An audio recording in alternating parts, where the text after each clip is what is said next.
Hey there, everyone, and welcome to another episode of the Local Influencers Podcast. I'm your host, Abel, and today I am joined by a special co host, Abby. Abby, you may have seen her or heard her in season 1 and 2. She was part of the Local Influencers team and has since ventured off into her own kind of businesses and podcasts. So, Abby, thank you for being my co host today. Thank you. I'm excited to be back. For sure. So, speaking of being back, we have a special guest with us that has also been on the podcast before, but we're kind of, he's evolved and we want to kind of talk about his evolution over the year that since we've talked. Josh, thank you so much for coming back to the show. We really appreciate your time. Yeah, man, Abel, thank you so much for having me. And I guess before we get started, before we even talk, I just wanted to really congratulate you on the growth and just keeping up with it and doing y'all's damn thing. And I know y'all getting more businesses on board, and I really love y'all's hustle and just doing what y'all want to do and going through with y'all's visions. Yeah, thanks, man. And same. And that's what we're going to kind of get into with you. So, the last time we talked, good, it was like the good market and everything was kind of, to me, it was fairly new to me. I think were kind of uh, really getting involved in it. And we briefly spoke before we started recording.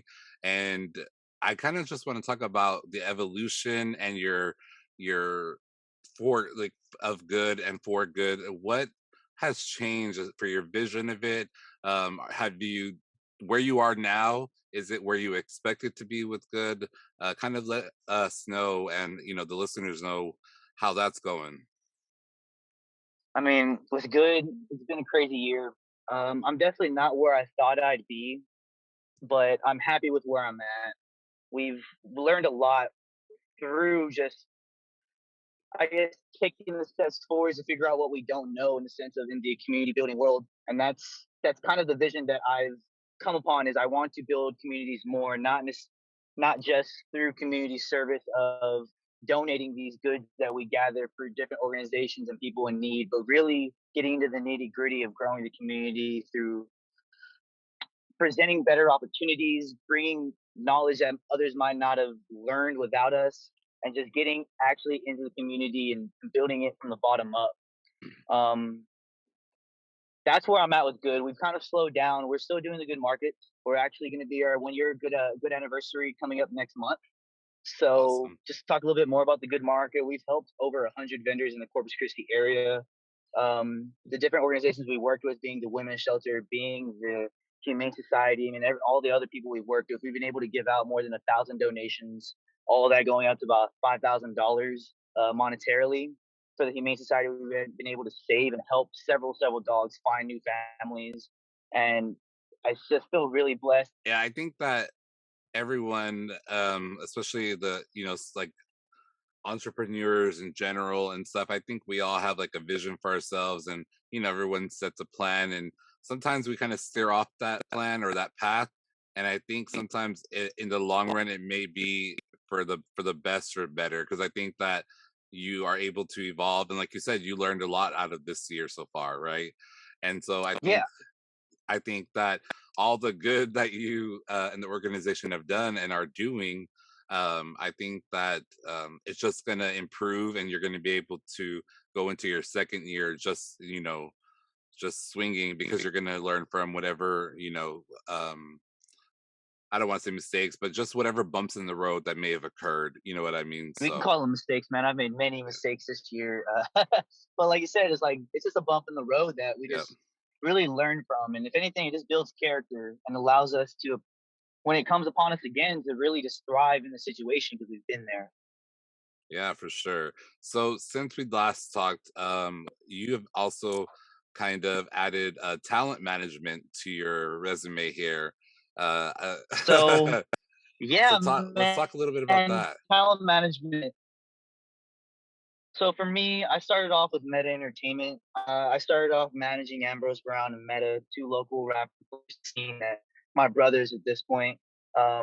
Recently moved to Austin about 10 months ago. I am now working with Quentin in the Past Lives and managing Shiloh. And then those two artists are just growing so much in this Austin scene that it's been keeping me busy. And I really feel like moving to Austin has been my college crash course to the entertainment industry and the talent management scene. And I just feel incredibly blessed to be in these situations that I found myself in, working with these artists that I just think are just so amazing. And I feel very blessed that they're my friends. A lot of managers meet people, when they're already blown up. They don't necessarily have that rapport or that friendship. And I really just really care about my friends, and I want to see them succeed. And it, of course, allows me to succeed in the process. But for me, I wouldn't be able to manage somebody that I don't necessarily love. So that's Yeah. just kind of where I'm at, and also on the talent management side. We're working with Quentin. We just got signed to EMF. He has a lot of things going on. We just opened up for the Austin FC. We have a bunch of great shows coming in some really big venues in Austin. Shiloh's getting up there. She's growing as an artist, getting her songwriting down. We're making some new music. And I really appreciate both of them for just really giving me the reins to run their career. Yeah, so how have you been able to kind of balance, like, okay, so you have your life, right? Everyone has a a personal life. How have you been able Yeah. to balance like good, your personal life, talent management, and then, just other things that you may have you want to do or other adventures that you plan for yourself? How have you found that balance, or is that something that you find yourself trying to do still? For me, this year has been about finding that balance and to learn how to have one foot in chaos and one foot in order. I find myself either very in the chaos side, or I find myself too much in the order side, to where I'm searching for both when I'm on one side. So for me, it's really finding that balance is just continually to just have faith in what I'm doing is going to allow me to prosper and reach my goals, and just be aware of myself and who I am as a man and as a person, of just with amongst all those things, whether if it's in my fitness, if it's in my talent management, if it's within good, is I just try to do everything to the best of my abilities and really try to learn from all the experiences that I've been through with those three things. And so there is no real balance right now. I'm trying to find the balance. Everything's very chaotic right now in my life, but I kind of where I like things to be. I find things are more fruitful whenever I'm just in that zone of chaos and unknown. It's exciting. It's scary. I like it. Yeah, they say if you're not scared doing something, you're not doing something right. So I I believe think that. you, yeah, I think something that scares you, like, I think that's something that you should jump towards or run towards. So yeah, so I kind of want to dabble a little bit more in the talent management. You named a few artists, right? And they're upcoming artists who said they're getting really big in Austin and stuff. How did you go about, you said that, you consider them now like friends or family. How did you go about like starting in the talent management? Like, how did you, like, you say like, you know what, there's something I want to do, and then were you approached by these artists? Did you approach them? How did you kind of just start going towards in that direction of talent management? Great question. So it all started in Corpus Christi, man, where I started a platform called Meta Entertainment with my brothers J Vibes and Meta. And within that, we had nothing, we had no idea what we were doing. We just knew we wanted to do something for the culture, for the community, and really do something cool for our friends, and something that create a space that we wanted to be in. And with all that came booking a venue, booking talent, branding, marketing, um, as well as the cool parts of just getting to meet all the cool people in your city or the city that we're in. So I didn't necessarily knew I wanted to be a talent manager. I just knew I wanted to be doing something in the entertainment space. Music has changed my life and has brought so many great people. And I figured out the people is what I liked about the industry. So instead of working with the numbers or necessarily trying to push a project, I could do all of that and be with people that I love, like my friends. How did I become Quentin's manager? I think he just saw something in me, saw how hard I worked. We knew each other for a while through mid entertainment, through produce, just working with each other in music and events. And one day I showed up to Threads and I just started good. I had a little bit of clout going, and we had something building in the community, and he said, "I think you should move to Austin. I think it'll allow you and help you grow and become the man you need to be." And I guess he saw something in me that I didn't see in myself. Um, so I moved to Austin, moved in with Quentin. I'm Quentin's manager now, and we're fucking killing the game. Shiloh, once I figured out that management is something that I really, really enjoy, what I want to do for a little bit, I saw a lot of talent in Shiloh. I've known Shiloh for about 3 or 4 years now. Met her through Meta Entertainment. She'd show up to our lo-fi nights, our hip hop nights, and she was just in the scene. And she's a fucking rock star, man. And I saw it. So I asked her if she'd like to work as a team, allow me to be her manager. She's my talent. So we just started building from there. Um, that's that. That's how I found my two main clients right now. Is Quentin asked me to come out and really put me in a position to be my best, and with me being my trying to, not at my best yet, but me trying to achieve my best, I've seen that I could tell who's talented and who has it. At least in my opinion. We'll see how that goes in the future in our next podcast. But yeah, talent management was just kind of an accident. I love paperwork. I love chaos. I love the hustle and bustle of show days where, oh fuck, where's our camera guy? Oh fuck, the mic doesn't work. Oh fuck this. Oh fuck that. I'm a glorified fireman. I put out fires. I make sure people get paid, and I just keep the ship going. You know. Yeah, I say that I like all that, but at the same time, like I have anxiety really bad, and I don't know, Oh like it's my yeah, that's my toxic trait is like if I'm not anxious. Me and Abby were talking before the podcast. If I'm not anxious, I'm anxious about not being anxious. I'm like my stressed. guy.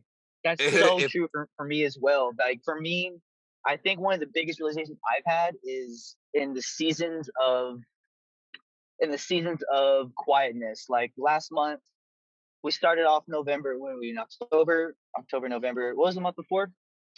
Fuck, whatever month September, before October, yeah. guys. I'm sorry.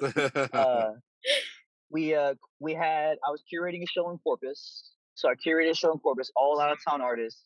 The day after, we had to go open up for Austin FC in front of 20,000. We opened up in front of Austin FC for 20,000. The week after, one of the other artists that I do production management for, her name's Sheila, we had ACL. So Oh, now we're backstage in ACL hanging out with the coolest people, and that was all within 2 weeks of playing our biggest show ever to being in one of the biggest music festivals ever. And now we're at a dole. We're at something that there's not a lot happening. There's stuff brewing, but there's nothing happening immediately. And for me, that's kind of how good it was made of. There was just nothing happening. So like you said, I have anxiety about not having anxiety, about not being in that constant chaos of, man, what's next? What do we do here? What do we do there? And I'm really finding out who I am in these peaks and seasons of stillness. yeah, and that's the way I kind of like bulk record my podcasts like months in advance. So I usually do it like a quarter in advance. And so like on my I usually give myself like a month off for like the local influencers in particular. I give myself like a month Nice. off. And last night Abby and I were talking, I was like, yeah, this week alone, I think I'm reporting like 12 to 14 podcasts, I think. Hell yeah. And I'm like, but all that other time that I wasn't doing this, I'm like, I have stress about not being stressed. I'm like, why am I not stressed right now? I should feel stressed. I should be doing something. And so Yeah. I can relate. It's like I think it's a like a creative's mindset. I think anybody that has something creative in them, I think that's one of our I don't know if somebody would call it toxic, but I feel like sometimes it's toxic. I think that it's just like we always want to be on the go, or we feel like we should be developing something that should be coming, you know what I mean, like what's next. So for your talent management, what piece, like let's say one of our listeners is really interested in the scene, like whether it's biz like a music, you know, TV and film, whatever kind of, you know, just like the scene in general. What if someone wanted to become a talent manager, what do you think are a couple of things or words of advice that you'd give them? Like what are a couple of traits that they need to have? You need to be able to not not fall asleep. Um, don't quote me on that. The essentially, Abby, man, if you want to get Abby. started, uh, get out to your local community. Get out to the local shows. Just go out and talent management has a lot to do with live music if you're going to be in the music scene. So you need to first figure out if you like live music. If that resonates with you and affects you to where you want to be there all the time, like me, then maybe talent management is your thing. Maybe talent buyer is your thing. These are all a different bunch of different titles that have different jobs that make this industry go round. That for me, I didn't know what title I necessarily wanted. So do your research and look into the jobs and look into the title that you think you would want most, because they all kind of do the same thing, but vastly different things as well. So that would be my first advice to somebody looking to get into the industry is actually figure out what your niche is in the industry and what you want to do. Second, you have to work your ass off. You're the guy as a talent management that has to fight to make sure that your talent is getting in the right position to be seen and prosper. So that's that. You have to be able to work your ass off and do whatever's necessary to make the damn thing happen. And I think third is just people. A lot of this thing is relationships building. Everything in the industry is who you know, and a little bit less of what you know because you can always figure it out and ask somebody. And if you know the right people and you ask the right questions, they're pretty much going to give you everything you've wanted. So harbor genuine relationships. Everybody you meet, just try to affect them in a positive manner and be cool. Say hi, smile. Just you never know who you're talking to. And treat the janitor like you treat the CEO. Just be a really, really good person. And for me, those are just seeds that you plant. Every new relationship's a new seed that you plant and water that seed. Be a cool person, like I said. Buy that guy that drink or go out of your way to do something nice just because you want to do something nice. You care about somebody. And through you building relationships, you never know who's going to be the CEO of this next company. This intern right here might be running the damn thing in 2 years. And he's going to remember that you were really nice to him, that you're a genuine person. So figure out if you want to be in the industry, figure out what you want to do in the industry, work your ass off, and just build relationships. Meet as many people as you can, be a great person, and have faith. Just have faith that what you're doing is right, and if it's not right, you'll learn and get better. Yeah, that's some good tips there. I appreciate that. So I do have to ask you something before we wrap. So, just I do like I've met you in person and at the Good Market. We've talked before. When I think first season. But I do kind of always look at people's Instagrams, and I try to keep up with everyone in some way that I've talked to. And so I'm looking at your Instagram. I have to say your biopic makes me laugh. First of all, it's the guy with the pumpkin on his head. Don't know. And then so It's white. yeah, Yeah. yeah. So you have curator, talent management, and your first thing is collector. I have to ask, Yes. what are you a collector of? Because I have my background blurred out because I don't want anybody to see my toxic trait of collecting. And so, Beyonce, what right. well, Beyonce, yes, but she's not plastered my walls. uh, Okay. so, what are you a collector of? Just I have to ask that. So, collector of relationships. I like sports memorabilia. I enjoy jerseys. I enjoy baseball cards, football cards, basketball cards. Right now, I'm super big in the collecting of NFTs Uh, and crypto and whatnot. As a collector, I've collected a couple different NFTs that I'm really, really excited about. Are you familiar with those? Are you in that space? What's your I opinion on all that? I'm familiar with them. I know they're becoming a bigger thing. Ugh, I probably won't collect. You need I'm to, not. man. You need Yeah. to. This is the next thing. Even if it's like I've been spending a lot of time in these Discord rooms and these Twitter spaces and these workshops and these meetings and just listen to these people talk, and really it just comes down to community. There's power in some communities than others, of course. So it's a lot of the NFT rules is finding the right community that you want to be a part of, that you believe in. I'm here for the money. I'm also here for the community. So I might flip some things. I might buy something and flip it. It's frowned upon sometimes, but it is what it is. That's that. That's where I'm at. I really enjoy the community behind the things I collect, like sports. I enjoy shit out of football. I enjoy soccer. I enjoy basketball. It gives me something to, you know, mask the pain of regular life. Other than that, I really think everyone listening to this, please go look up crypto. Please go look up blockchains. Please go look up NFTs. It's the next thing. Yeah, I did. I know a little bit about crypto. I think it's like you said, it is kind of like a big thing. It's kind of like I said, the next thing. NFTs. I don't know. I don't know that too much about them, but I do know that they're being introduced more because my thing of collecting really the main thing is like Funko Pops, and they are Nice. starting to get into like NFT like exclusives and stuff like that. So also like Pokemon. I've since I was a child. Yeah, That same. that's Hell yeah. that's the that's the one thing that I haven't been able to escape is Pokemon, and so they are also, from what I read, getting into that. So that's why when I saw collector, I'm like, I wonder what he collects, because I that's why I blurred my background because I don't want nobody to see what I have going on back here. But Right uh, now, I'm in the art world, brother. I'm in really big on collecting physical and JPEG art right now. yeah, awesome. Well, man, now's the time to kind of plug your social media. What do you have going on? Your talent, and now if you want to plug any of them, now's the time to do it. Where can people find you and more Uh, about you? don't worry about me. I'm doing my thing in the back. I really need y'all to focus on. If you're in corporate, I need you to focus on what Produce is doing. 415 People Street, Produce University alumni. I need you to focus on Meta. I need you to focus on Ambrose Brown, what he has going on of all things. Keep up with Dusty. Keep up with Manchild. Keep up with Best Boy. Those guys over there at Yikes, they're fucking animals. They will be famous. Keep up with them. Um, Produce University, 415 People Street. If you don't know, now you know. Go look it up. Up here in Austin, much in the past lives, we will be making some strides towards our goals this year.